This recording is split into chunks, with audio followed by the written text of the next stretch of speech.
उत्तर प्रदेश में गविष्ठ यात्रा पर हैं। गौ माता के प्राण और उनकी प्रतिष्ठा की रक्षा के लिए विधानसभा जा करके वहाँ के मतदाताओं से संवाद स्थापित करते हुए उनको गौ माता की रक्षा के लिए वोट करने का संकल्प कराते हुए हम चले हैं। 250 से ज़्यादा विधानसभा क्षेत्रों में होते हुए बिजनौर विधानसभा क्षेत्र में आए हैं और यहाँ के लोगों से हमने संवाद अभी किया है। अच्छा, ये अयोध्या मंदिर में चंदा चोरी को लेकर मामला चल रहा है, जांच चल रही है, इसको आप कैसे देखते हैं? बात यह है कि इससे बड़ा कोई अपराध नहीं हो सकता कि भगवान के मंदिर में चोरी हो। इसका मतलब है, देखिए 2-3 चीज़ें हैं। एक तो ये है कि ये ट्रस्ट जब बनाया गया था तभी इसके लक्षण मिल गए थे। पूत के लक्षण पालने में दिखते हैं ना, तो पहले ही इसके लक्षण दिख गए थे।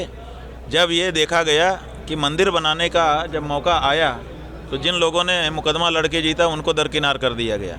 देश के बड़े बड़े धर्माचार्यों को दरकिनार कर दिया गया, अयोध्या के साधु संतों को दरकिनार कर दिया गया और अपने खास विश्वस्त कार्यकर्ता प्रकृति के लोगों को ट्रस्ट में शामिल किए गए।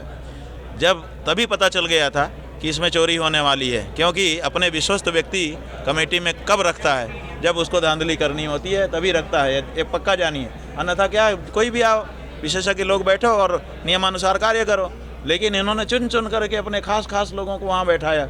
इसी से पता चल गया था कि यहाँ इरादा चोरी का है। अब वो चोरी हो रही थी। जो चंपत राय जी हैं, पहले दिन जब आपके सामने आए थे तो उन्होंने क्या कहा था कि यहाँ पे हमारे यहाँ ऑडिट चल रहा है और ये चलता रहता है और कुछ भी उल्लेखनीय नहीं है। इसका मतलब जो कुछ हो रहा था वो उनकी दृष्टि में रूटीन था। यहाँ तो रोज़ चोरी होती है, यहाँ क्या उल्लेखनीय है कि आप लोग कैमरा लेके आ गए। लेकिन फिर आप लोग चूँकि पीछे पड़े तो धीरे धीरे अब परतें खुलने लग गई हैं, अन्यथा उनके लिए तो ये रूटीन था। अच्छा, चंपत राय जी के भतीजे का इसमें नाम आ रहा है और हरिद्वार में प्रॉपर्टी खरीदी गई, इस बारे में बात यह है कि किसका भतीजा क्या भतीजा। देखिए, चंपत राय के बारे में हमको ज़्यादा शंका नहीं है कि चंपत राय चोर है। चंपत राय चोर नहीं हो सकता। चोर होता तो विश्वस्त नहीं होता, ये जान लीजिए। वो अगर विश्वस्त हुआ है बड़े बड़े लोगों का, इसका मतलब चोर तो नहीं है। एक एक पाई का हिसाब पक्का रखता होगा। जो ऐसे लोग होते हैं विश्वस्त लोग, वो अपने लिए चोरी नहीं करते, वो अपने आका के लिए चोरी करते हैं। तो इसलिए उन्होंने जिन्होंने उनको नियुक्त किया, और कौन, जिन्होंने उनको वहाँ बैठ करके ये काम करने का मौका दिया, वही तो हो सकते हैं। तो उनके लिए उन्होंने जो कुछ किया होगा, अपने लिए नहीं करेगा वो, ऐसा हमारा भरोसा है। अभी कहा गया कुछ नकली हिंदू हैं, कुछ असली हैं, ये क्या मामला है? ये बहुत बड़ा मामला है। देश में नकली हिंदुओं की बाढ़ आई हुई है। नकली हिंदू गाय को माता नहीं कह पा रहे हैं।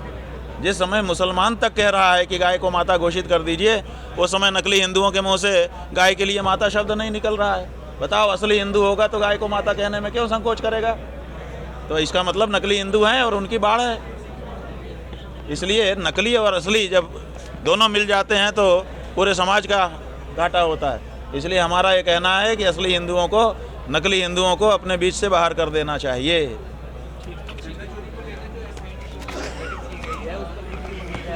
बात यह है कि एसआईटी जो है, पहले ही आप लोगों ने समाचार दिखा दिया कि वो योगी आदित्यनाथ जी के निर्देशन में काम कर रही है। तो निर्देशन में काम कोई करके निरपेक्ष फैसला दे सकता है? आप ये बताइए, इस देश के किस अफसर की हैसियत है कि जहाँ सीधे पीएमओ इन्वॉल्व हो वहाँ पर वो निष्पक्ष रूप से कुछ भी कह सके? बताओ, है हिम्मत?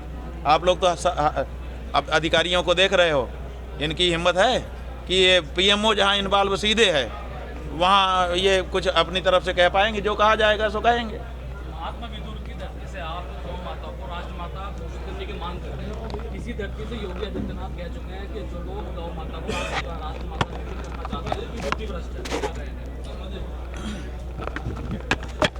श्री राम, श्री राम। कोई बुद्धि भ्रष्ट व्यक्ति ही ऐसा कह सकता है। इससे ज़्यादा क्या कहें? महाराज जी, इन्हें परेशानी क्या है?